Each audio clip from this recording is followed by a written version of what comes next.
अस्सलाम वालेकुम वरहमतुल्लाहि वबरकातुहू। 9 क्लास हम सबक पढ़ रहे थे दस्तक, और दस्तक का कुछ हिस्सा रह गया था, तो आज वो हम ख़त्म करेंगे। डॉक्टर ज़ैदी बुरहान और उसकी बेगम के दरमियान बातें हो रही थी। वो डॉक्टर्स को यानी डॉक्टर ज़ैदी को चेक करने के लिए, उसकी तबीयत, उसकी टेम्परेचर चेक करने के लिए डॉक्टर बुरहान आए। और बुरहान की जो आए तो बारिश हो रही थी, तो उसकी बेगम ने कहा, यानी डॉक्टर ज़ैदी की बेगम ने कहा कि आप थोड़ा सा चाय पी ले, और वो चाय पीने के लिए बैठ गए।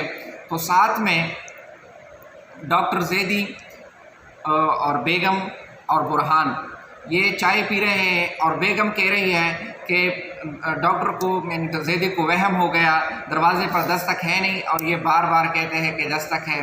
तो डॉक्टर बुरहान और उसके दरमियान जो मुकालमा अब हो रहा है, तो वहाँ से हम आगाज़ कर देते हैं। बेगम, पेज नंबर 60 है। बेगम, आज इन्हें बार बार ये ख्याल आता है कि मैंने कहा कि एक बार तेज़ हवा चल रही है, इसकी वजह से ये शोर हो रहा है, मगर मानते ही नहीं। 2 मरतबा मुझे दरवाज़े पर भेजा है। बुरहान, और वहाँ कोई नहीं था। बेगम, कोई भी नहीं। बुरहान, अच्छा। बेगम, अच्छा, इनसे पूछिए। ज़ैदी आंखें खोल देते हैं। ज़ैदी, बुरहान बेटा। बुरहान, कहिए। ज़ैदी, ये आज से 18-20 बरस पहले का वाक़या है। उस ज़माने में मेरी प्रैक्टिस खूब चलती थी, सर खुजाने की भी फुर्सत नहीं मिलती थी। डिस्पेंसरी और घर पर मरीज़ों का ताना बाना रहता था। एक रात में देर से घर पहुंचा, और पहुंचते ही बिस्तर पर गिर पड़ा। बुरी तरह थक चुका था। बुरहान प्याली मेज़ पर रख देते हैं। बेगम प्याली हाथ में लिए गौर से देख रही है। कुछ देर बाद मेरे नौकर ने आकर बताया कि कोई बड़ा मियाँ आया है और आपको साथ ले जाना चाहते हैं। मैंने इनकार कर दिया और नौकर से कहा कि बड़ी मियाँ को वापस भेज दो, मगर उसके रोकने के बावजूद वो बूढ़ा मेरे कमरे में आ गया और मिन्नत समाजे करने लगा। मेरा बेटा सख्त बीमार है, पहले भी आपकी दवा से शिफा होती थी, चल कर देख ले। मगर मेरी आंखें नींद बंद होती जा रही थी। ज़ैदी 2-3 लम्हों के लिए खामोश होते रहे, फिर कहने लगते हैं, गरम बिस्तर छोड़ना मुश्किल महसूस हो रहा था। मैंने सख्ती से इनकार कर दिया और बोलता रहा, और जब नौकर ने उसे ज़बरदस्ती बाहर निकाल दिया तो दरवाज़े पर दस्तक देने लगा। न जाने कब तक दस्तक देता रहा। मैं सो गया। ज़ैदी फिर खामोश हो जाते हैं।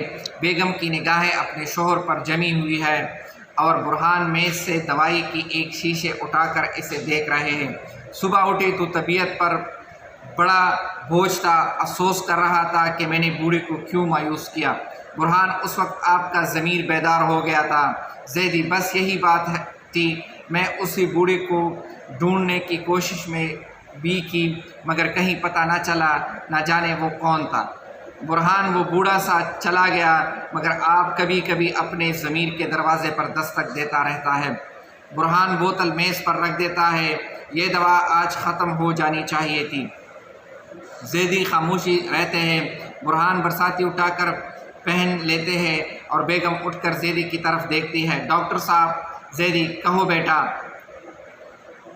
बुरहान, उस वाक़ये में एक बात का इजाफ़ा कर लीजिए। मैं उन्हीं मियाँ का पोता हूँ जिसका बेटा उसी रात एड़िया रगड़ कर मर रहा था। ज़ैदी, तुम? बेगम, बुरहान बेटा, हैरानी से कहती है। बुरहान, अच्छा, खुदा हाफिज़। डॉक्टर साहब, इत्मीनान के साथ सो जाइए। अब दरवाज़े पर दस्तक नहीं होनी चाहिए। आराम कीजिए। शब बख़ैर, कल हाजिर होऊंगा। बुरहान दरवाज़े की तरफ बढ़ता है और जल्दी से पर्दे के पीछे गायब हो जाता है। ज़ैदी और बेगम खामोशी से देखते रहते हैं। बुरहान के पर्दे के पीछे जाते ही पर्दा गिरता है। पस पर्दा।